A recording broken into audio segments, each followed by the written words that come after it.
abebembezi hamwe n'aba Christian Blind Mission ho n'ababandize kubugabugana habarema hamwe n'abanyamagoye kwenda kubashoborera ahanshonge tumere batandika h'ikigombe ekirukwera abanyamagoye hamwe n'abarema. Some of us know that persons with albinism cannot stand under the sun for long.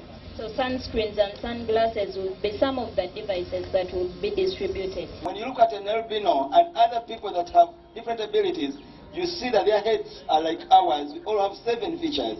When you check our blood, we all have red blood.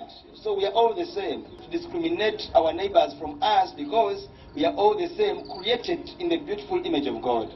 I officially take this opportunity to launching NGO Ejimpala project kukora operating in Kamwenge officially. Thank you. Barukutongozaho ekigombe eki omukoro gwebembirwe omuhwezo w'ebyomumaka shangirwa ngo emirundi mingi banyamagoye bakizira kutungwa oburemezi barukutuntuzibwa kandi eki nikiretwaho emihondano.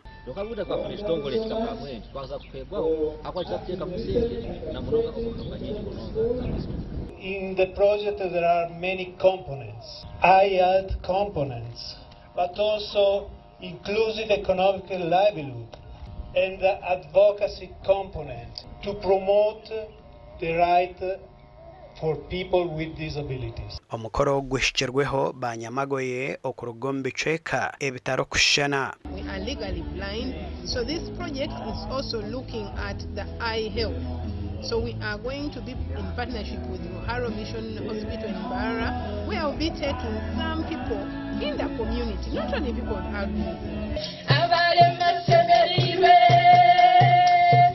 Ehorreji neija kumara emyaka 3 kandi hona neija kuhwera abarema kubasa kutungwa obuhereza obw'ebyamagara obwegese hamwe n'ebindi bingi. Abana bampani baza kutunga bona konka twahahomwe kugira ngo abesi yegamisho n'emikono n'amaguru niko omubiri gugume guri soft. Abantu abarukuhika 18 nibo barukutekatekwa kwija kuganyurwa omu nteekateeka egi. Gashakwa Anthony Twine.